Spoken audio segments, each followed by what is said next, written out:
Hey everyone, and welcome. Today, we're going to talk about something that's all around us, but we barely even notice it. Demand. It's this hidden force that basically decides the price of, well, almost everything you buy. And trust me, by the end of this, you're going to start seeing it everywhere. Okay, so let me ask you this. Have you ever wondered why the price of something just goes crazy?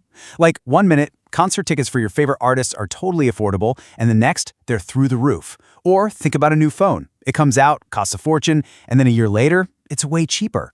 What's the deal? It's not just random. There's something really powerful happening behind the scenes. And the answer to that whole mystery? It's one little word: demand. Now, it sounds super simple, right? But it's actually got two parts. And once you get it, it unlocks, well, so much about why things cost what they do. So here's the textbook definition for you. See, demand isn't just about wanting something.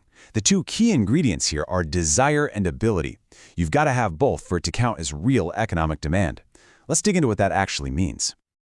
All right, so let's get into those key ingredients. This is what separates just, wishing for something from the kind of demand that actually makes prices move. And this really lays it out perfectly. Look, I might really want a fancy new sports car. That's a wish, a dream. But if I don't have the money to actually buy it, then in the eyes of the economy, my want doesn't really matter.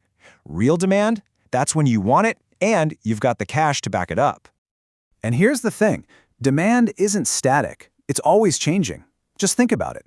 Consumer preferences, right? One viral video and suddenly everyone needs a certain pair of sneakers. Demand shoots up.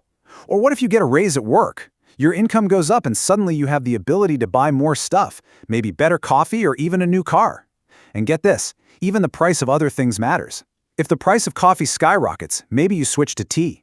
The demand for tea just went up, not because anything about tea changed, but because coffee did. All these things are constantly stirring the pot. Okay, so we've got the pieces, we know what demand is. Now let's put it all together and go back to that original question about the concert tickets and phones. This is where it all clicks. It's pretty straightforward, really. When tons of people want something, and they can all afford it, that's high demand. And if there isn't enough to go around for everybody, like those front row concert seats, what happens? The sellers can charge more, and you bet they will. The price goes up. And of course, the flip side is also true. If hardly anyone wants something or they just can't afford it, you've got low demand. So what do stores do? They've got to get rid of that stuff. They drop the price to make it more tempting. Like when you see winter coats on a massive clearance sale in the middle of July. And that's basically it. See? You now have this new lens to see the world through. It's kind of like having economic X-ray vision. You can look at prices anywhere and start to see the invisible forces of demand that are pulling the strings. So if you remember just one thing from all this, make it this. At the end of the day, demand is simply about how much people want something and can actually afford to buy it. That's it. That's the engine that drives pretty much every price you see. So I want to leave you with this question. Next time you're out and you see a price that makes you go, whoa, that's high, or wow, what a deal. Just stop and ask yourself, what's the demand story here? What's the hidden force that's making this price what it is?